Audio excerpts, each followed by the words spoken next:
It looks like the U.S. government will remain open for business. Tonight, 196 Democrats voted with 170 Republicans in the House to pass a government funding bill and avoid a shutdown. The Senate is expected to pass the bill later this evening. But the fact that this was even in question is a testament to the utter chaos of the Republican Party. I mean, after all, at the start of the week, this outcome seemed like a given. The government would stay open. Democrats and Republicans had hammered out a bipartisan deal to keep the government funded into next year.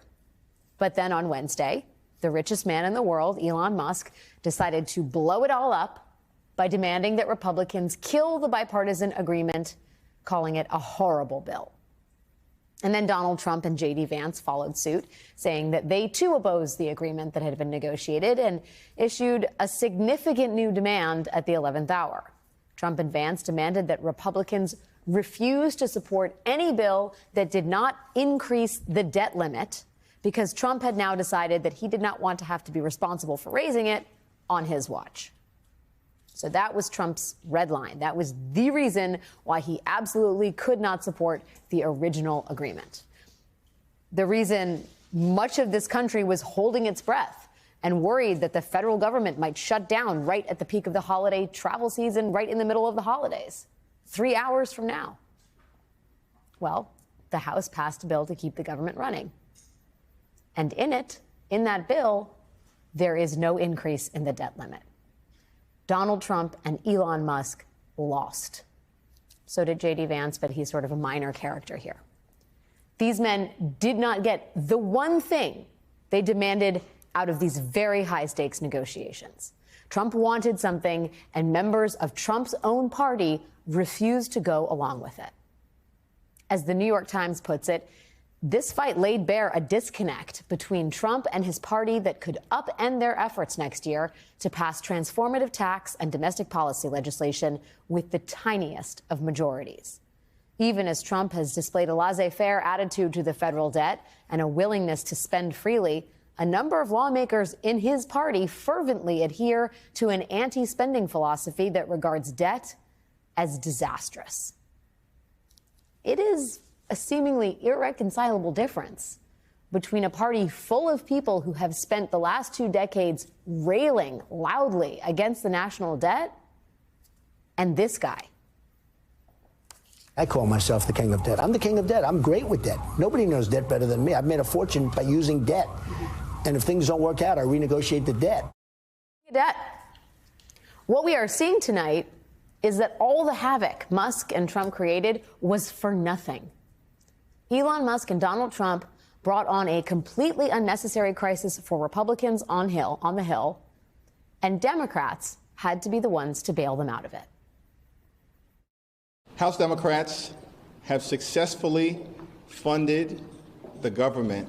House Democrats have successfully stopped extreme MAGA Republicans from shutting down the government, crashing the economy, and hurting working-class Americans all across the land.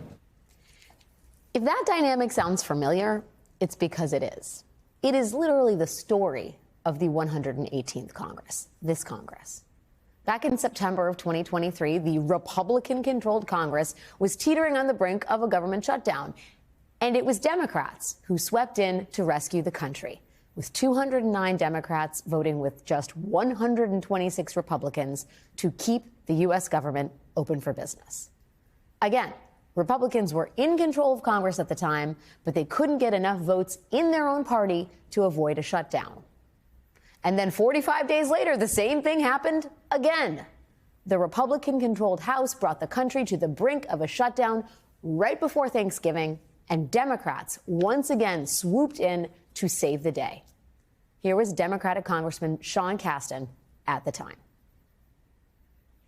I hope you're thankful for that time 45 days ago when you were driving us to the edge of an economic shutdown, and once again, Democrats stepped up, helped you out, and made sure we kept the government open for the American people. I hope you're thankful for that time this week when Democrats once again had to be the adults in the room, didn't throw any punches, but made sure that even though the Republican majority couldn't pass the new Speaker's stopgap measure, we did, and we kept the government open for a few more weeks. I hope you're thankful. In January of this year, it happened again. Democrats once again had to provide the votes to avoid another government shutdown. Then it happened again in late February, with Democrats once more coming to the rescue. I know, it looks like I'm just showing you the same headline over and over again, but I promise you, these really were separate events from the last 2 years. And it wasn't just government shutdowns. On everything from national security matters to the national defense bill to bipartisan tax policy, Speakers Johnson and McCarthy both relied again and again and again and again on Democratic votes to carry the day, even though their own party was in charge. And now Democrats have done it one more time. But if Republicans are hoping that Democrats will keep bailing them out in the next Congress, the 119th Congress, well, they may be in for a rude awakening. Throughout this Congress and tonight, Democrats have been operating with the knowledge that a fellow Democrat was sitting in the White House. That if Republicans drove the country into a government shutdown, it would be the Biden administration that had to deal with the fallout. But 1 month from today, that all changes. Republicans will control both houses of Congress and the White House. It will be up to them to find a way to govern. And if this week is any indication, that is going to be one hell of a spectacle. Joining me now is Congresswoman Becca Balint, Democrat of Vermont. Congresswoman, thank you for being here. Please help me understand what just happened and what you're taking away as a lesson of the last 72 hours. Okay, so basically you have a situation where you have a very, very wealthy and inexperienced man who has no idea how to govern, swoops in at the last minute. And of course, I'm talking about Elon Musk, who made some demands of folks in Congress. And he said, we're going to shut down the government until President Trump takes office on January 20th. He laid down the law. This is what's going to happen. And what happened was that 38 Republicans stood up to Elon Musk and to Trump. This is such a loss for this incoming president. He has been weakened by Musk, because it's clear that Musk is the one that is calling the shots. So he says what the game plan should be. Trump catches up a few hours later, and then Johnson backtracks from the deal that was struck. And again, this is another piece. You did a wonderful job laying out how we've been here again and again and again.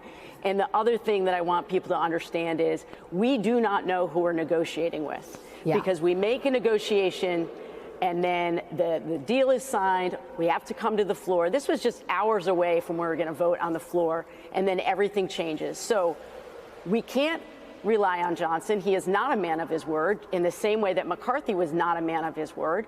And so, as Hakeem Jeffries has said, who is it that we're negotiating with? It sure looks like we're negotiating with a boy billionaire who is playing at government. And why is he doing that?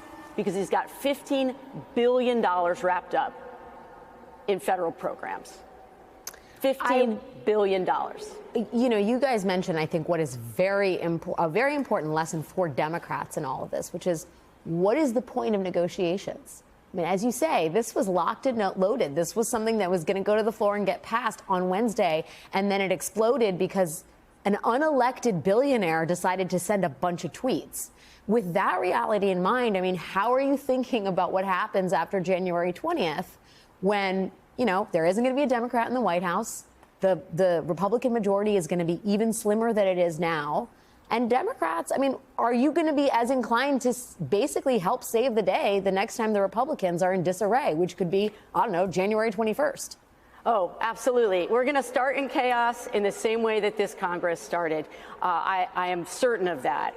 Johnson is going to be fighting for his life to retain the speakership. And so, yes, we are anticipating chaos, but we are united.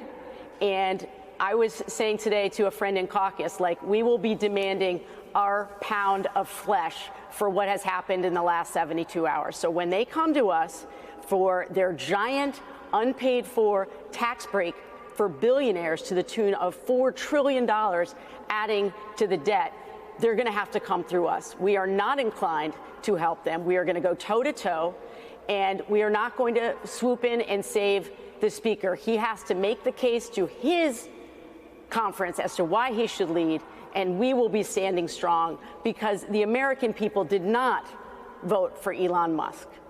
I gotta say, that is for certain. I marvel at one of the numbers that was revealed tonight. 38, control room can correct me if I'm wrong, 38 Republicans voted against this bill to save their own hides. 0 Democrats.